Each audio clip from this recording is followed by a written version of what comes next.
Parce qu'on parle souvent des budgets en parlant de Marseille, Lyon, voire même le Paris Saint-Germain dans d'autres sphères.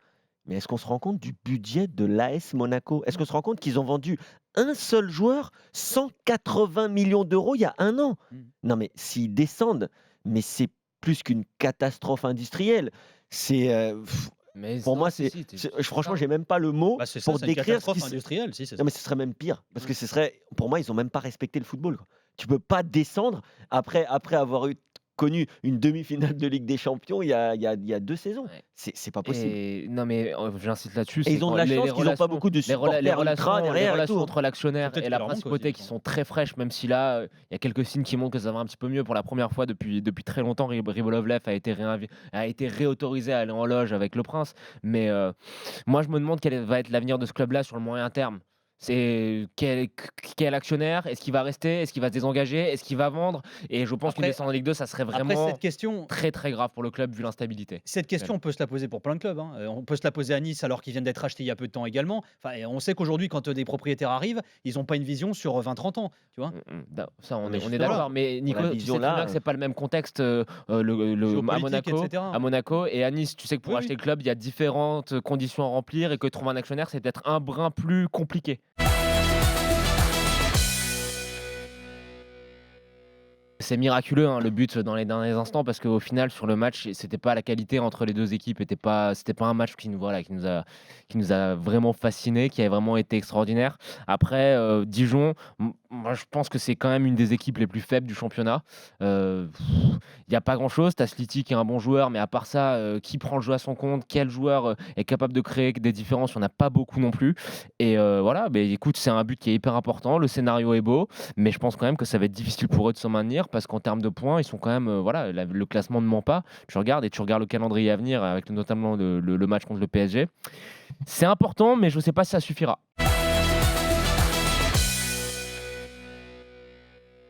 Cette cellule d'entraîneur bicéphale a fait des choix très intéressants en début de match.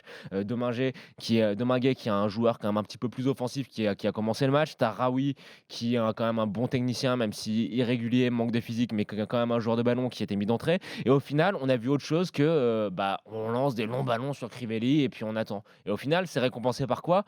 Par une équipe qui mène 3-1. Et très bizarrement, c'est ça qui est amusant dans ce match-là, c'est au moment où il se dit: «Allez, on mène 3-1, on va quand même essayer de garder le résultat». Il fait rentrer un défenseur, Zahaри, puis pour un milieu offensif en la personne de Raoui et là, patatras, Caen perd totalement la maîtrise du match et c'est là où Caen serre les fesses et à mon avis, il y a une belle trace marron dans le slip à la fin du match, quoi.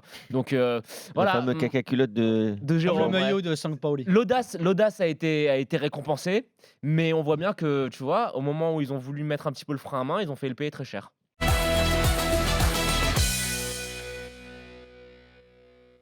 j'ai vraiment l'impression qu'il joue dans une autre cour, qu'il a rien à Et faire tu en jamais Ligue eu 1. cette sensation en Espagne? Non, Ah bah si. pas en Espagne. Arrête, il y a eu des Si, matchs non, quand moi, j'ai même. pas eu Après, Mais si, il je y a l'ai des vu Ney matchs, je l'ai enfin. vu Neymar se balader contre Marseille, peut-être à moindre mesure contre Lyon parce qu'il a été blessé et qu'il a raté quelques matchs, mais j'ai l'impression que contre n'importe quelle équipe de Ligue 1, il fait ce qu'il veut. C'est pas Le pour balader contre sombrero, Marseille, hein. le Il y a une année où il se fait la passe expulser au D, le Vélodrome, but. il était loin de Ouais, s'être mais baladé, hein. Il s'était c'était, pris la misère par enfin, Ocampos sur pour ce moi, il est match-là. tellement beau à voir Mais jouer non, que mais j'ai Alors, l'impression attends, que c'est juste gâcher un peu non, son mais talent. une dernière Vas-y, chose, vas-y, j'ai envie qu'on écoute Stéphane Moulin, justement sur Neymar après. Vas-y, là vas-y. où je pense que ça serait important de lui donner le brassard, c'est que tu as besoin de repartir sur quelque chose de nouveau cette année. Après tout ce qui s'est passé, tu peux pas, garder les mêmes choses. Tu peux pas garder le brassard avec Thiago Silva, tu peux pas garder les mêmes leaders. Il faut qu'il y ait un petit peu un changement de leadership et je pense que ça ferait du bien au PSG parce que s'il y a bien un joueur qui ne déçoit pas dans les grands matchs, malheureusement, bon là, vous allez me dire, il a pas mais bon, il était blessé. Mais s'il y a bien un joueur qui a déjà prouvé dans des matchs coup près qu'il en avait entre les jambes, c'est lui et je pense que ça peut donner une nouvelle impulsion à l'équipe.